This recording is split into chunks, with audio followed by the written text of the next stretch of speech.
أعوذ بالله من الشيطان الرجيم. بسم الله الرحمن الرحيم. الحمد لله رب العالمين وبه نستعين على أمور الدنيا والدين. اللهم صل على سيدنا محمد الفاتح لما أغلق والخاتم لما سبق ناصر الحق بالحق والهادي إلى صراطك المستقيم وعلى آله وصحبه حق قدره ومقداره العظيم. سبحانك لا علم لنا إلا ما علمتنا إنك أنت العليم الحكيم. قال رب اشرح لي صدري ويسر لي أمري واحلل عقدة من لساني يفقه قولي ولا حول ولا قوة إلا بالله العلي العظيم. ولا حول ولا قوة إلا بالله العلي العظيم. بمئة ألف ألف ألف لا حول ولا قوة إلا بالله العلي العظيم. نوينا تعلم وتعليم وتذكر وتذكير والإفادة والاستفادة والحث على التمسك بكتاب الله وبسنة رسول الله صلى الله عليه وسلم والدعاء إلى الهدى والدلالة على الخير ابتغاء وجه الله ومرضاته وقربه والثوابه. آمين اللهم آمين. عما بعد، السلام عليكم ورحمة الله تعالى wabarakatuh.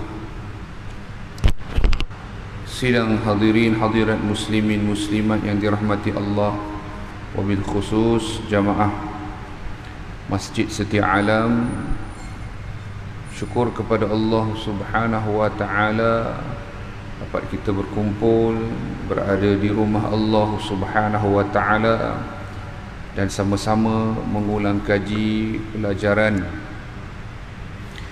ilmu fardu ain dalam bidang tasawuf dengan kitab Adab fi Sulukil Murid yang dikarang oleh Al-Imam Al-Habib Abdullah bin Alawi Al-Haddad. Masih lagi dalam fasal yang ke-6, faslun fil iqbalillahi wa tafarrughi li ibadatih. Suatu fasal pada menyatakan menghadap semata-mata kepada Allah Ta'ala dan mendedikasikan diri untuk beribadah kepadanya. Masih pada muka surat yang ke-52. Kata pengarang, qala musannifu rahimallahu wa nafa'ana bi'ulumihi fi dharini amin. Fal yukthir min tilawatil Qur'anil azim ma'at tadabburi li ma'anih wa tartili lil alfadhih. Dan hendaklah dia, yakni seorang murid itu. Apa makna seorang murid? Orang yang berjalan di jalan Allah, yang berkehendak akan Allah Subhanahu wa ta'ala, nakkan keridaan Allah.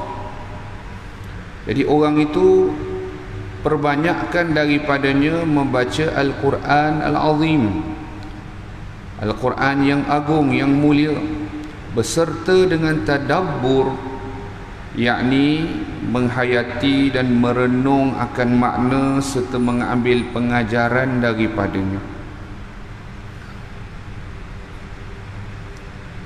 Jadi tadabbur li ma'anih, dengan segala maknanya, wa tartil, dan baca dengan tartil, baca dengan sempurna bacaan, perlahan-lahan, sempurna tempat keluar hurufnya, makhrajal huruf, sifatul huruf, tempat waqafnya, baca dengan tenang lagi teratur. Dan ini ada disebut di dalam Al-Quran, warattilil Qur'ana tartilah. Bacalah Al-Quran itu secara tertil. Sebab itu mula-mula kita mengaji, kita bacaan dikenalkan dengan ilmu tajwid, ilmu sifatul huruf, makhrajul huruf, satu persatu, agar bacaan kita tu sebagaimana yang dibaca oleh baginda Nabi sallallahu alaihi wasallam. Tapi semua step by step. Lepas kita dah boleh baca dengan baik, dan kemudiannya kita usaha juga untuk memahami apa isi kandungannya. Kerana disitulah sumber petunjuk, sumber hidayah kalamullah yang qadim.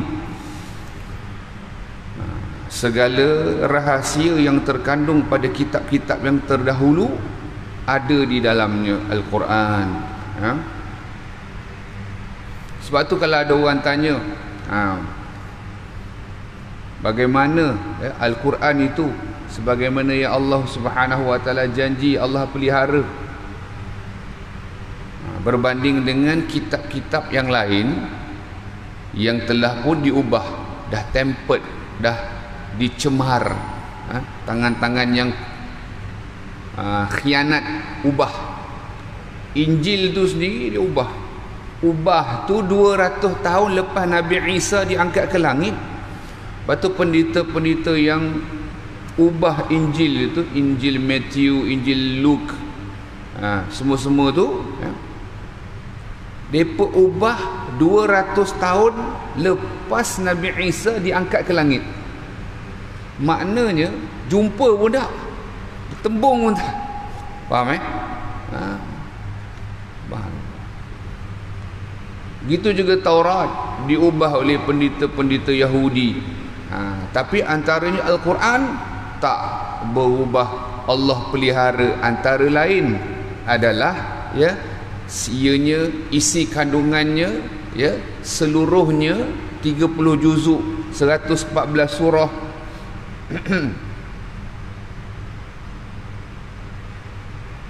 Kurang lebih 6,236 ayat, lebih daripada 1 juta huruf itu dihafaz semuanya oleh sebahagian umat Islam kita. Nampak tak? Taurat tak ada ngapai, tak ada. Injil tak ada ngapai. Nampak? Allah pelihara. Sebab tu pernah ada satu orang, dia ni orang yang mahir dalam Taurat dan Injil, tapi dia nak ada usaha nak menipu umat Islam, nak mengkucak-kacirkan orang Islam. Jadi dia buat satu umpama test lah, ataupun test ujian macam tu. Satu ketika dia pergi kepada sekumpulan masyarakat, adanya orang Yahudi kebanyakannya, dan dia bawakan sesuatu ajaran. Dia kata yang ni Taurat sebut sekian pada orang Yahudi. Dia kata Taurat kata sekian. Jadi pakar-pakar orang Yahudi semua percaya. Dia kata sebab apa dia percaya? Orang tu tokoh, takkan cakap salah pula. Nampak? Boleh kan? Macam kadang kita kan, dia tu tokoh, orang panggil pakar, PhD contoh. Tapi yang dia cakap tu salah, orang kata takkan salah. Bukan kira macam tu. Sebab tu bila ada pertemuan antara tokoh dengan kitab, kita tengok tokoh ke tengok kitab? Walaupun saya tunjuk kiri atau kiri kanan, kitab ke tokoh? Kadang salah tunjuk pun jadi isu pula. Kitab ke tokoh? Kitab. Jadi bila dia cakap macam tu, orang Yahudi pakar-pakar percaya tokoh. Kemudian ujian yang seterusnya di khalayak ramai, tempat yang ada banyak orang Nasrani, maka dia kemukakan satu beginilah. Dia kemukakan sesuatu ajaran ke, fatwa ke dan sebagainya. Dia kata dalam Injil sebut begini. Sedangkan sama macam yang tadi tak disebut pun pada dalam Taurat. Tak ada. pakak percaya sebelum ni Yahudi, yang ni pakak percaya pula orang Nasrani. Oh ya, nggih, orang Jawa kata nggih, nggih, ya. Baik. Ternyata orang Nasrani pun bukan hafal, bukan tahu isi kandungan kitab mereka. Tetapi ujian yang ketiga, ujian kali ketiga, dia pergi uji di tempat umum, adanya orang Islam. Dia kata, ni ada satu surah ni daripada Quran, ada ayat ni daripada Quran, sekian surah, sekian ayat. Orang-orang Islam, orang biasa saja, ya, orang Islam biasa saja, bila dia dengar ni, dia kata apa dia? Surah apa ni yang mu baca? Ayat apa yang awak baca? Tak adalah. Macam mana dia tahu tak ada? Macam mana dia tahu tu surah tu tak ada? Macam mana tahu dia kata tahu itu ayat tu tak ada? Macam mana? Nampak? Allah pelihara. Kerana ada di kalangan orang Islam kita, umat Islam kita yang hafaz bahkan keseluruhan, ya, Al-Quranul Karim itu, yang hafiz Quran. Subhanallah. Jadi begitu, step by step. Subhanallah. Dia kan mula-mula tadi kita sebut, dia tujuan nak kucak kacir je. Memang ada golongan tu. Tapi itulah bang, bila Allah nak bagi hidayah, ada kalanya jalan macam tu.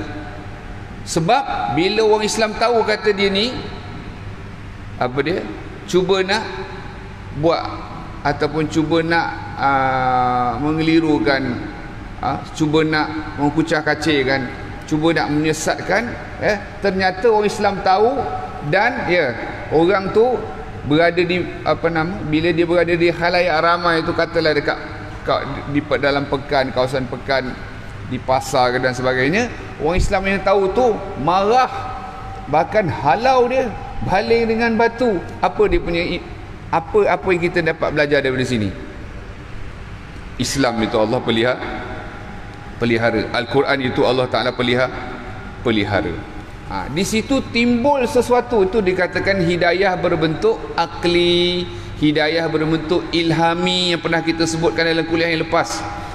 Hidayah yang mana akal yang boleh berfikir. Yahudi pun dia bohong, first time tu dia bohong boleh percaya. Nasrani second time dia bohong tu boleh percaya. Islam tak boleh bohong. Sebab apa? Benar ajaran kita, Allah pelihara, ada yang menghafalnya.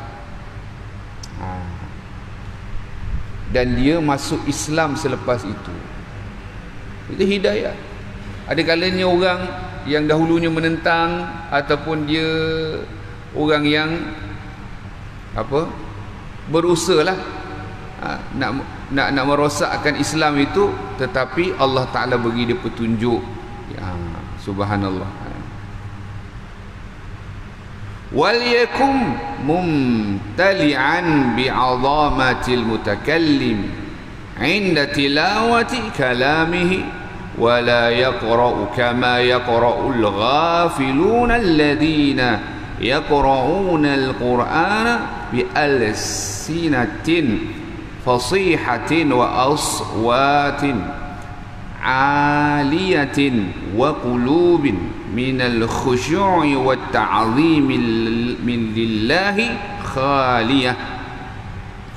Dan hendaklah dia, satu orang murid itu, memenuhi hatinya dengan keagungan yang berfirman, yakni Allah Ta'ala yang bersifat dengan kalam. Kita ngaji sifat 20, ya, Allah Ta'ala itu bersifat dengan sifat kalam, yakni Allah Subhanahu wa Ta'ala ketika membaca firman-Nya. Allah Subhanahu wa Ta'ala berbicara dengan hambanya dengan kalamullah yang qadim, antaranya dan yang terakhir yang diterima pakai, yakni Al-Quranul Karim. Dan jangan seseorang murid itu membaca Al-Quran seperti bacaan orang-orang yang lalai, yang mereka itu membaca Al-Quran dengan lisan-lisan, lidah-lidah yang fasih dan suara-suara yang tinggi, sedangkan hati-hati mereka kosong daripada sifat khusyuk dan pengagungan terhadap Allah Subhanahu wa Ta'ala, ya.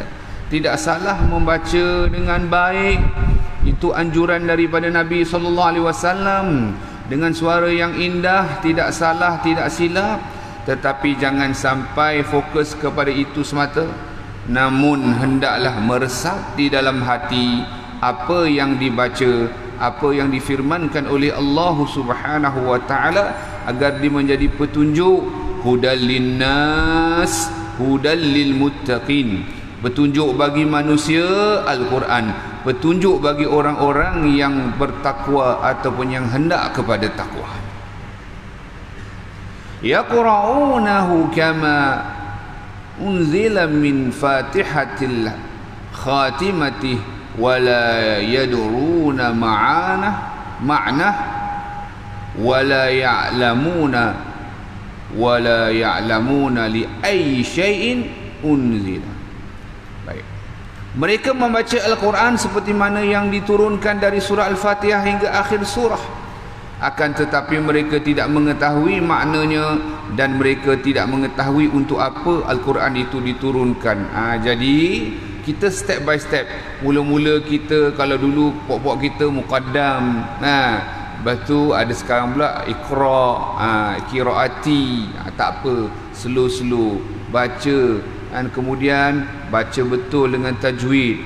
Dan kemudian bila dah lama, dah faham, dah baca, dah boleh semua, maka renung-renungkan maknanya. Jika boleh ada guru yang bimbing, tahu apa maknanya, tahu asbabul nuzul, sebab apa diturunkan.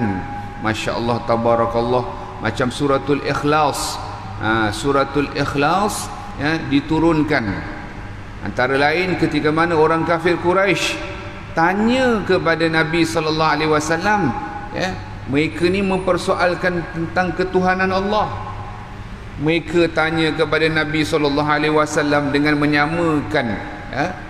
menyamakan Allah Taala dengan berhala yang mereka sembah. Mereka kata kepada Nabi sallallahu alaihi wasallam, dia tak panggil lah ya Rasulullah, dia pun tak percaya lah, dia pun panggil Muhammad lah. Kita jangan panggil nama saja.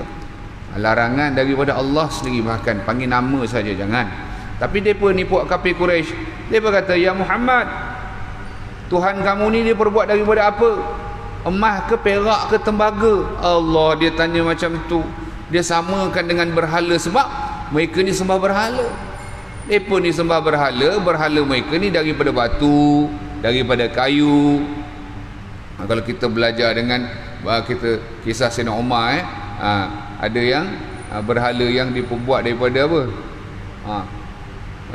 Campur makanan, apa benda, campur. Sebab tu Sayyidina Umar pernah tertawa sendiri, mengingatkan pada ketika sebelum Islam, dia teringat satu kisah, ada berhala yang diperbuat daripada campuran makanan. Kemudian bila lapar dia makan pula. Dia kata makan Tuhan pula. Dia terkenang. Sayyidina Umar ni orang bijak, tuan-tuan. Orang bijak, boleh fikir banyak. Sebab tu bila dengar surah Taha, dia tahu yang ni bukannya kalam daripada manusia, bukan rekayasa, bukan syair daripada manusia. Tahu ni daripada Allah. Ni akal ni, hidayah berbentuk akli. Banyak kali kita bincang tentang hidayah. Hidayah berbentuk ilham ke dalam hati manusia. Hidayah berbentuk akli, akal fikiran boleh beza baik buruk. Hidayah berbentuk panca indera, tak mata yang melihat, tangan yang menghulur, kaki yang melangkah, Masya Allah, telinga yang mendengar, lidah yang menyebut. Sebab tu orang yang tak percaya Tuhan kan, pernah Imam Abu Hanifah tanya kepada orang etis lah, bahasa sekarang etis saya, etis ke komunis ke free thinker ke, dulu namanya golongan Dahriyah, dia tak percaya Tuhan. Jadi ada satu orang dia betul-betul tak percaya Tuhan, dia cakap begini, Imam Abu Hanifah, pernah tak satu ketika kamu pernah menghadapi life and death situation, satu situasi hidup mati? Kebanyakan manusia pernah mengalami lah sebelum dia matilah. Dah mati cerita tak ada apa, cerita habis kan. Kebanyakan manusia ada peristiwa yang disebut life and death situation. Orang kata diambang-ambang lah. Tapi panjang umur lagi. So orang yang tadi, yang tak percaya Tuhan itu, dia kata dia pernah terdampar ketika mana berada dalam perahu tu ataupun kapal itu telah dipukul ombak, hancur, dia sendiri terdampar. Masuk terdampar tu dia sendiri berada di lautan, hanya berpaut pada kepingan papan ataupun kepingan kayu daripada bekas kapal yang hancur. Senang cerita, dia berpaut lah. Dia berpaut macam tu. Dia berpaut. Dalam dia berpaut, tuan-tuan faham, ombak laut di pesisir pantai dengan di tengah tak sama kan? Orang yang mahir tahu. Jadi Masya Allah, papan yang dia berpaut pun dia terlepas. Dia kata pernah. Jadi Imam Abu Hanifah tanya kepada orang tadi, masa tu kau minta tolong dengan siapa? Faham tak? Masa dah tak ada dah paut pada papan kayu yang duk tinggal tu pun dah tak ada, dah terkapai macam tu. Tanya Imam Abu Hanifah, kau minta tolong siapa? Faham? Kau kan nak selamat ke tak nak selamat? Kau nak selamat kan? Kau minta tolong siapa? Walaupun kau tak sebut Allah, kau minta tolong Tuhan tak? Tunduk dia, insaf dia, taubat dia, mengucap 2 kalimah syahadah. Masya Allah. Begitulah. Jadi orang kafir Quraisy dia tanya, ya Muhammad, adakah dia perbuat daripada emas, perak, tembaga, dia nak samakan dengan dia punya berhala?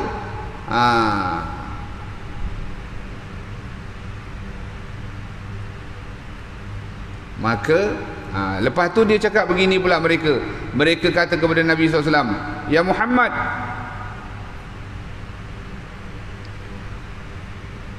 kami ni ada banyak hajat, banyak permintaan, satu Tuhan je tak cukup. Oh, satu Tuhan tak cukup, dia kata. Nampak?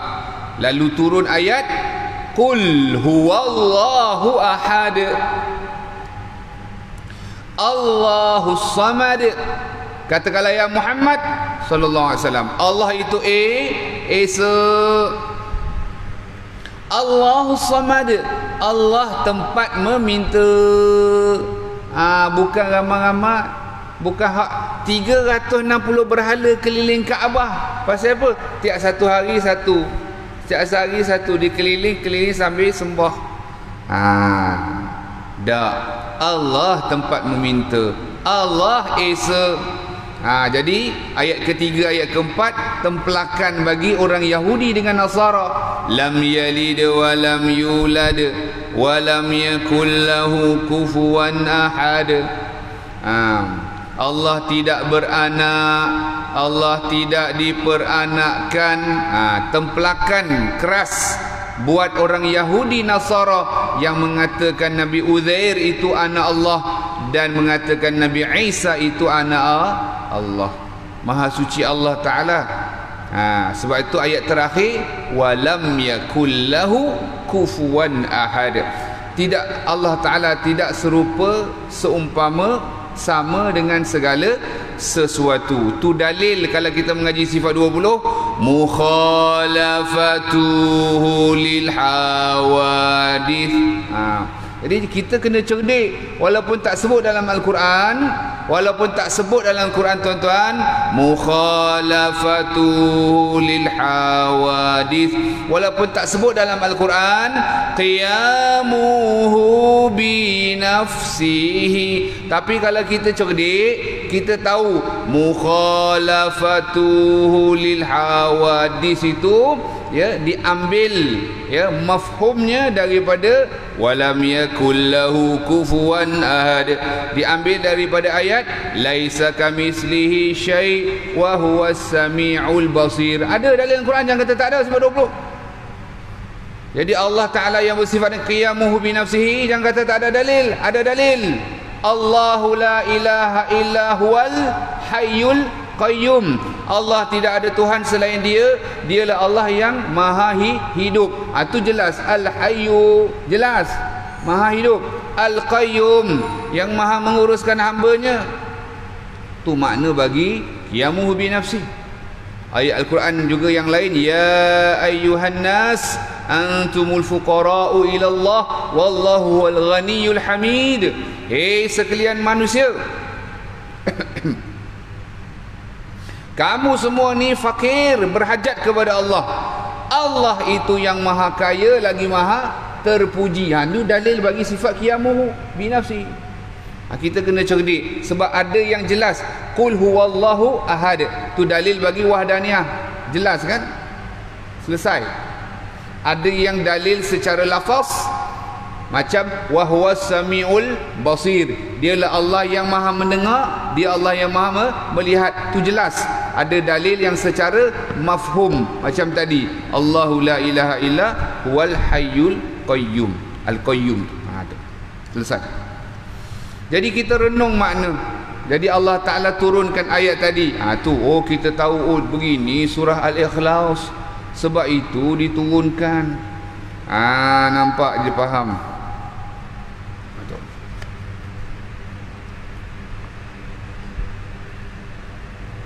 Walau alimu la'amilu fa inna ilma ma nafa'. Dan sekiranya mereka mengetahui, nescaya mereka akan mengamalkan isi Al-Quran. Kerana sesungguhnya ilmu itu adalah apa yang memberi manfaat. Ilmu, ya, jika tidak diamalkan umpama pokok yang tidak berbuah. Ilmu penting, kerana ilmu ni kepala bagi ibadah. Tanpa ilmu, seseorang akan jadi sesat dan keliru. Jadi ilmu, ya, dia punca yang utama, ada segala-gala di dalamnya adalah Al-Quran yang mulia. Sumber dia. Ada satu kisah, pada satu zaman ada orang, dia nak uji tok guru, dia nak uji syekh. Tuan-tuan dan puan-puan yang dirahmati Allah, ada orang bila dia belajar, bila dia bertanya, ya, memang betul-betul dia nakkan ilmu. Tanya tu betul-betul kerana berhajat kepada ilmu, bukan tanya nak test uji-uji itu, tidak. Tetapi ada orang memang passion PL dia macam tu, dia tanya, dia nak uji. Subhanallah. Jadi ada satu orang ni, dia nak uji. Dia kata, dan dia tanya, wahai syekh, wahai tuan guru, saya nak tanya, dalam Al-Quran ni, tadi tuan guru cakap segala ilmu ada dalam Quran. Saya nak tanya, dalam Al-Quran ada tak cara pembuatan roti? Roti, jangan tanya saya roti canai ke, roti Bengali ke, roti apa. Tapi dia tanya roti Arab ke, apa ke. Dia tanya macam tu. Jadi tuan guru tu senyum. Dia tahu dia ni saja. Dia memang orang jenis kelolo macam tu, kadang ada. Kelolo tu tak pun kawan orang Kedah kata kelakar-kelakar. Tapi kelakar-kelakar setakat tu okey-okey je. Tapi kalau saja nak test, ada tak ilmu buat roti canai, roti apa? Roti jadi tuan guru tu senyum. Dia kata ada. Bila dia kata ada, orang tu terkejut lah. Sebenarnya dia pun tak pernah dengar, kan? Dia baca kat Quran, cari-cari mana ilmu pembuatan roti. Tok guru tu kata ada. Maka Dia pun yang bertanya tu kaget. Tok Guru kata ada. Ada. Dia nak tanya, nak mengena, faham tak? Dia nak mengena, dia yang terkena. Dia kata ada. Lepas tu dia tak puas hati. Dia kata, ada tak? Ada ke ayat-ayat yang suruh kata buat roti? Maka Tok Guru tu kata, fas'alu ahla dzikri in kuntum la ta'lamun. Ayat dia, bertanyalah kamu kepada orang yang mengetahui, kira-kiranya kamu tak mengetahui. Sebenarnya ayat itu ditujukan untuk khususnya dalam perihal hal ehwal ilmu agama. Khususlah, umumnya untuk semualah. Contoh ilmu agama. Contoh kalau ilmu lain lah, selain ilmu agama, kita tak mahir ilmu kereta, selok belok kereta, repair kereta, boleh tak kita pandai-pandai? Tak boleh. Kita tanya tak mekanik, pomen, kita tanya. Kita tidak mahir dalam ilmu reka bentuk, desain bangunan ke dan sebagainya, tanya arkitek. Tanya kalau orang yang mahir bab structure, tanya structural engineer ke apa dan sebagainya. Tentang penyakit, tentang sakit, kita tanya doktor. Betul ke tidak? Jadi kita tahu nak tanya pada siapa. Namun kadang-kadang dalam bab agama kita tak tahu nak tanya siapa. Orang yang bukan mahir, orang yang bukan berkeahlian. Ternyata yang ditanya tu salah, fatwanya salah. Tak layak pun nak sebut fatwa pun, sebenarnya dia tidak, bukan dia yang ni, tapi disebutkan tu sekian orang kata begini, sekian kata begitu. Jadi ayat tadi ataupun pertanyaan tadi disebut kan, sekiranya kamu, bertanyalah kamu kepada orang yang tahu, kiranya kamu tak tahu. Kalau kamu tak reti buat roti, tanyalah orang yang pandai buat roti. Gitu. Kena balik. Bukan kena mengena, tidak. Sama juga macam ada satu orang ni pernah bertemu. Yang ni kisah-kisah benar, bukan kisah-kisah rekayasa, tidak. Berlaku di Indonesia. Ada 2-3 orang. Ada 2-3 orang datang ataupun 4-5 orang datang bertemu dengan seorang kiai, pergi ke rumah. Datang pergi rumah sebenarnya nak marah-marah, bukan nak pergi ke tanya soalan ke, nak bersilaturahmi ke, tak. Tanya pasal nak marah, nak bentak Tok Guru tu.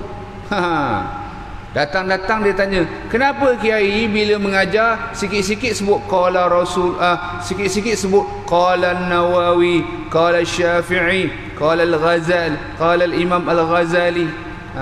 Kenapa saya tak dengar kiai sebut qala Allah Taala, qala Rasulullah sallallahu alaihi wasallam?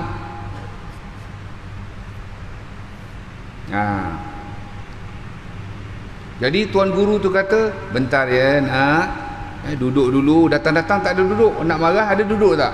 Ada tak orang marah duduk? Macam abang ni duduk, tak ada. Bukan suruh abang marah lah, tapi kalau nak marah tu dengan berdiri, dengan tangan-tangannya kan. Bentaklah gitu. Jadi tuan guru tu kata, persilakan duduk dulu sebentar ya. Sebentar ya, kita minum dulu. Kita minum dulu sebentar. Apalah dia orang duduk. Adik. Bila dia orang duduk, kemudian diletakkan teko saja. Cerik ke apa ke, yang penting bekas air sajalah, bekas air. Tak kiralah jak ke, teko ke, cerik ke. Abang dah faham tu, saya faham tu. Abang faham dah tu, dia senyum, dia faham. Dia letak teko saja, cerik saja. Dia letak cerik saja, teko saja, contoh dia lah. Letak macam ni. Jemput minum jemput yang minum. Gelas tak ada, ni ada kat gelas. Faham? Jemput minum ada teko saja, cerik, apa nama, balang air ke macam tu lah. Jemput minum teh pula, teh panas. Kan ambil teko tuang kat mulut lah. Jadi terpinga orang yang datang yang marah-marah tadi. Dia marah-marah pun kalau dia marah-marah tak gamak lagi dia lah tu yang marah-marah tu nak ambil teko tu. Kadang orang tengah dia tak kira orang kan. Jadi tuan guru tu kata, ya, jemput. Lepas tu dia pun terpinga yang nak marah-marah ni semua, yang dah marah pun. Dia kata, macam mana nak minum? Kiai, macam mana nak minum? Gelasnya tak ada. Langsung minum, langsung terus minum, enggak apa-apa, minum. Faham tak? Kalau tuan-tuan faham, maknanya kan tadi engkau kata nak ambil terus Quran dan hadis. Boleh, tak ada masalah. Jadi bila dia cakap macam ni, sebenarnya sama kiasannya. Boleh saja kamu nak ambil daripada Quran dan Sunnah. Tetapi bila kita sebut kata Imam Al-Ghazali, kata Imam An-Nawawi, kata Imam Asy-Syafi'i, kata Imam Abu Hanifah, sebab diambil, dah dituangkan daripada teko dalam gelas, umpama daripada Al-Quran dan Sunnah, dituangkan kepada dada para alim ulama, dan kita boleh minum. Kita boleh minum, sudah diekstrakkan daripada pemahaman alim ulama yang muktabar terus. Kita tak langsung minum dari tekonya, daripada cereknya. Kalau cerik sekian dimaklumkan lah. Jadi faham tak? Barulah dia mengerti. Sebab itu the more you learn, the less you argue. Lagi banyak kita belajar lagi kurang kita bertelagah. Baru kita tahu, boleh sebenarnya baca Yasin. Itu kan surah daripada Al-Quran. Mana ada kita mewajibkan pula baca? Tak ada. Boleh sambut Maulidur Rasul sallallahu alaihi wasallam. Ada dalilnya. Ingat tak dalam kuliah lepas, 5 ayat Al-Quran saya bagi kepada tuan-tuan. Kalau tuan-tuan ingatlah, 5 tak cukup ke 5? 1 pun dah lebih. Ini kan pula 5 ayat Al-Quran masuk dengan hadis. So, dibenarkan, diperbolehkan. Jadi kita faham ilmu yang bermanfaat. Tuan-tuan, kena yang ajaran-ajaran sesat yang bercanggah dari ahli sunnah wal jamaah ni, sejadah pun boleh jadi isu. Ini baru ni tersebar video, orang-orang yang suka membidaahkan dan sebagainya. Sejadah pun boleh jadi isu. Walhal sutrah, Nabi pun semayang ada pakai sutrah. Sekarang ni seumpama itu adalah sutrah. Sebab itu kalau kita belajar daripada ilmu yang benar lagi bermanfaat, insya-Allah dada kita lapang bukan sempit. Tuan-tuan kalau belajar daripada sumber yang salah, yang bukan dari ahli sunnah wal jamaah, kita ahli sunnah wal jamaah, yang tu ahli punah wal ranah. Jadi kalau tuan-tuan mengaji dengan puak tu mesti pening punya.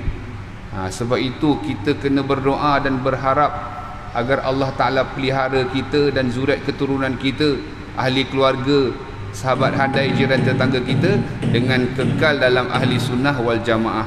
Kita berhenti pada muka surat 53 itu, dan kita berhenti kepada moga-moga kita beramal dengan isi kandungan Al-Quran. Semoga ilmu itu memberi manfaat. InsyaAllah moga kita berhenti pada tempat yang baik, kita pun dapat perihal yang baik. Wabillahi taufiq wal hidayah. Wassalamualaikum warahmatullahi wabarakatuh. Kita wakaf, boleh letak balik di tempatnya. Assalamualaikum warahmatullahi wabarakatuh.